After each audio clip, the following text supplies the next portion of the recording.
నా పేరు మహమ్మద్ బషీర్, ఎండేపల్లి వాస్తవ్యుని.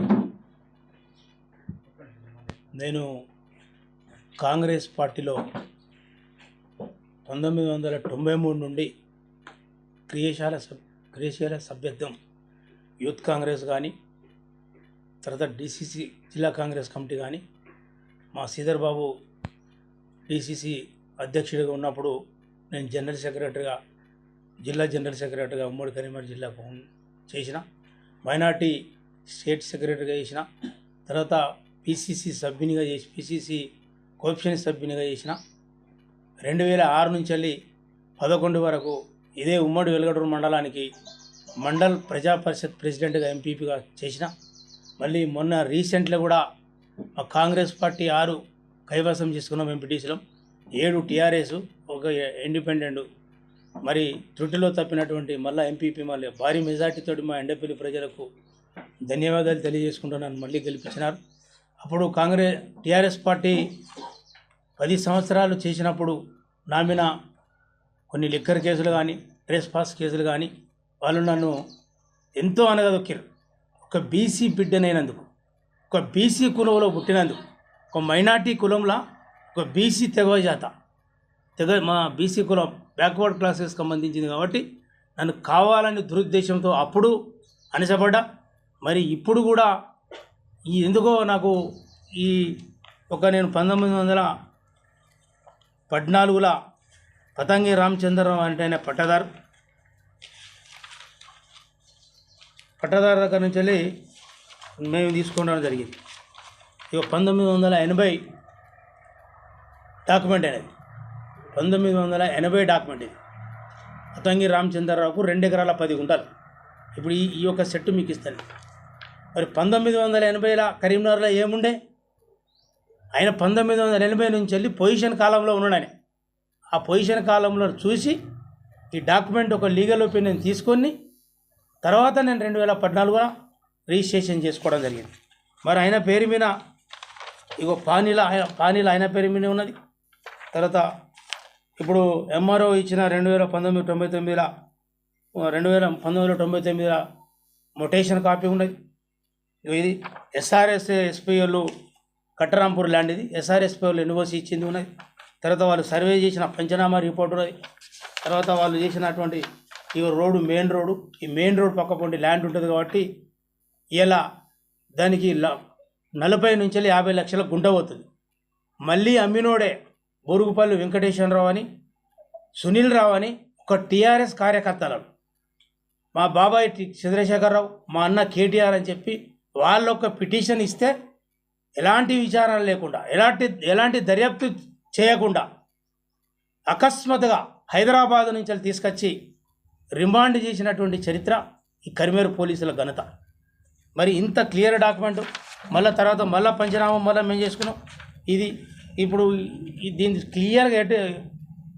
క్లియర్గా పేపర్స్ మీకు ఉంటాయి. మీరు అప్పుడు ఎవరు ఏంది అనేది మీకే టార్గెట్గా ఎవరు తప్పు చేశారు, ఎవరు మా ఈ నకిలీ డాక్యుమెంట్లా ఆ అమ్ముకొని పోయిన బూరుగుపల్లి రామకృష్ణారావు వాళ్ళ 2 బిడ్డలకు శరీర గుంటలు చేస్తాడు.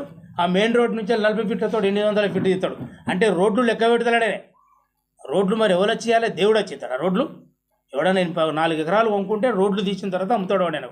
ఆ రోడ్లు లెక్క పెట్టాక అకస్మాత్తుగా చేసినటువంటి ఈ సంఘటన.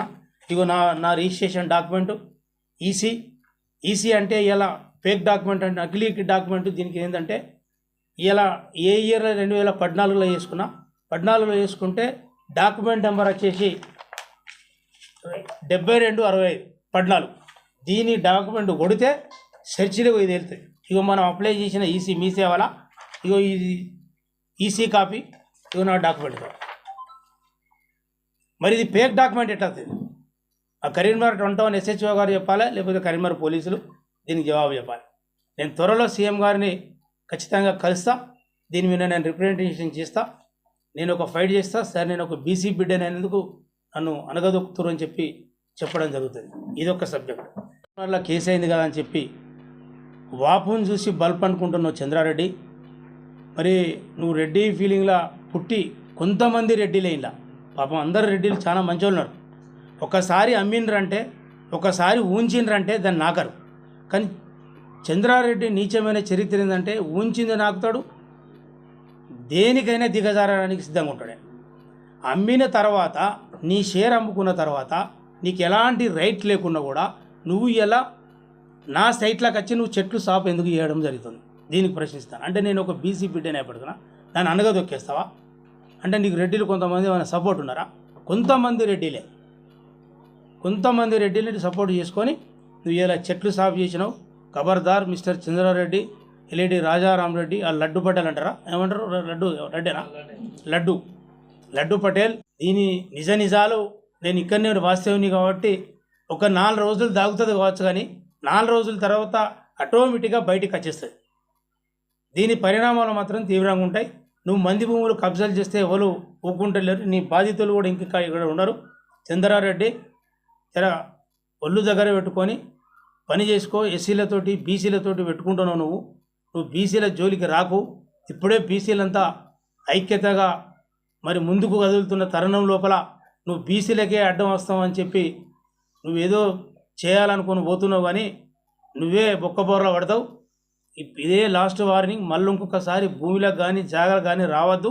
ఇది హైకోర్టులో VP నెంబర్ 4244/2018 నుంచి ఇప్పుడు కేసు పెండింగ్ ఉంది హైకోర్టులో. జగిత్యాల కోర్టులో కూడా కేసులో పెండింగ్ ఉంది. ఇప్పుడు ఆ డాక్యుమెంట్స్ కూడా మా పత్రికా సోదరులందరికీ ఇస్తున్నా. నువ్వు చదువుకో. నువ్వు కేసు ఉన్నదని తెలిస్తే అంటే ఒక మనిషి 4 రోజులు కనబడకపోతే ఇక అటే పోతాడు, రాడు. ఈ భూములు నేను అమ్ముకుంటానా? నీకు ఇవాళ 30 లక్షల గుంట అయిందని చెప్పి నువ్వు అమ్ముకుంటావా? మంది భూములు అమ్ముకొని తింటావా? ఇంకెంత నువ్వు అడ్డంగా దిట్టంగా బలిసినావు కదా. ఇగో మా 3 ఎకరాల భూములు పావుని సోదరుని కూడా కబ్జా పెట్టిండు. ఇగో వీళ్ళ డాక్యుమెంట్స్ కూడా ముంగడ పెట్టి చెప్తారు. దయచేసి మీ పత్రిక ద్వారా వాళ్ళకు ఒక్కటే చెప్పదలుచుకున్నా, ఇకనైనా మీ మానుకోనరి.